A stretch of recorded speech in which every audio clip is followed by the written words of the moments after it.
అవుతారు అన్నాడు. ఆ బ్రాహ్మణుడు అన్న మాటలు షావుకారు విని తన మదిలో విచారించి తెలియక అనివేసినాను, ఈ బ్రాహ్మణుడు ఎక్కడి నుండి వింటున్నాడో, ఈ ఆవుని అతనికి ఇవ్వకపోతే నాకు అసత్యం ప్రాప్తించును కదా అని బ్రాహ్మణ్ణి చూసి చేయి చాచినాడు.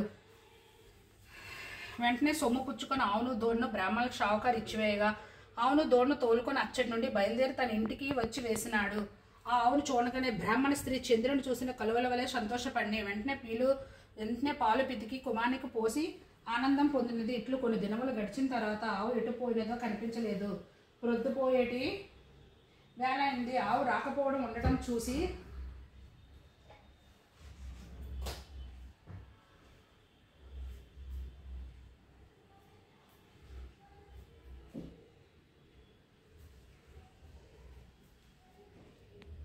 త్రినాథ స్వామి ఆపాలంటే ఆపచ్చు.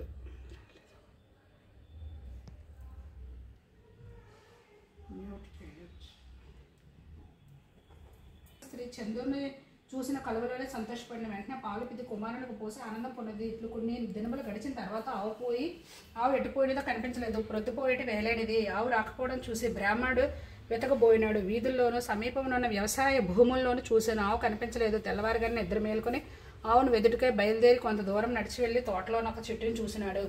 మరుసోదనకు త్రినాథ దేవులు దర్శనమిచ్చుట. అది ఒక గొప్ప మర్రి చెట్టు. పైన 3 మనుషులు కూర్చుని ఉన్నారు. వారు వరుసగా బ్రహ్మ, విష్ణు, మహేశ్వరులు. వారే త్రిమూర్తులు. అటువంటి చెట్టు క్రింద బ్రాహ్మణుడు కూర్చుని ఆయాసం తీర్చుకొని లేచిపోచుండగా త్రిమూర్తులు బ్రాహ్మణితే, ఓ విప్రుడా, నీ మనస్సుకు ఎందుచేత దుఃఖం కలిగినది? నీవు ఎక్కడికి వెళ్ళుచున్నావు? ఆ సంగతి మాతో చెప్పమనగా బ్రాహ్మణుడు చేతులు జోడించి, అయ్యా, నేను కడు పేదవాడిని, భిక్షమెత్తుకొని జీవించే బ్రతుకేవాడిని. నాకు ఒక ఆవు ఉన్నది, అది కనిపించట్లేదు. ఈ దినమున శ్రీపురంలో సంతగుచున్నది. ఆ సంతకు వెళ్ళి వెతికెదను. ఎవరైనా దొంగరించి తీసుకుపోయినట్లయినా ఆ సంతలోనే అమ్ముతారు కదా. తిన్నా స్వామిలారా, ఈ ఉద్దేశంతోనే నేను ఆ ఆవును వెతుక్కుంటూ వెళ్ళుచున్నాను అని తన సంగతి చెప్పెను. అది విని బ్రాహ్మణులకు, త్రిమూర్తులు ఎలాగూ సంతకు వెళ్ళుచున్నావు కదా, కనుక మా నిమిత్తం ఏమైనా కొన్ని దినుసములు కావాలని అడిగి త్రిమూర్తులు ఇట్లనిరి, 1 పైసా గంజాయి, 1 పైసా ఆకు వక్క, 1 పైసా నూనె మాత్రము తెమ్మని చెప్పారు. ఆ మాట విని బ్రాహ్మణుడు ఏమని చెప్తున్నాడు అంటే, ఓ త్రిమూర్తులారా, నాకు పైసలు ఎక్కడ దొరుకును? నేను బీదవాడిని కదా, భిక్షమెత్తుకొని జీవించున్నాను అనగా ఆ త్రిమూర్తులు ఏం చెప్తున్నారంటే, ఓ బ్రాహ్మణ విను, అదిగో అక్కడ గోరెంట పొద కనిపించున్నది కదా, దాని మొదట 3 పైసలు ఉన్నవి. ఆ మాటలను విని బ్రాహ్మణుడు వెళ్ళి ఆ గోరెంట గడ్డి మొదలు లాగేసరికి 3 పైసలు దొరికినాయి. ఇంకా ఉండినేమో అని ఆ చెట్టుని ఇంకనూ పైకి లాగుచుండెను. అది చూసి తిన్నాదుల వారి బ్రాహ్మణానికి వెర్రి పట్టినదో, అందులో పైసారిక లేవు, ఎంత దొరికినదో అంతే ఉండను అని అన్నారు. ఆ మాటలు బ్రాహ్మణుడు విని ఆ చెట్టు నుండి వెళ్ళిపోయాను. కొంత దూరం వెళ్ళే తిరిగి వచ్చి ఆ చెట్టు క్రింద నిలిచి చేతులు జోడించగా తిన్నాదుట్లు పలికిరి, ఓ విప్రుడా, తిరిగి ఎందుకు వచ్చినావు అనగా, అయ్యా, మీరు చెప్పిన వస్తువులు నేను ఎలాగైనా తెస్తాను అని ప్రశ్నించగా, నీ పైన మీద ఉన్న గావంచలో తెమ్మని తిన్నాదులు అన్నారు. అందులో ఆ బ్రాహ్మణుడు, గావంచలో నూనె ఎలా ఉంటుంది? మీరు జగత్కర్తలు, నాతో కపటముగా చెబుతున్నారు అని అనగా, ఓయి, నీకుతో కపటముగా చెప్పలేదు, మమ్మ తలుచుకొని నూనె గావంచలో పోసి తీసుకొని రమ్మని చెప్పగా ఆ బ్రాహ్మణుడు శ్రీపురం సంతలో ప్రవేశించినాడు. వెళ్ళి చూడగా తన ఆవు కనిపించలేదు.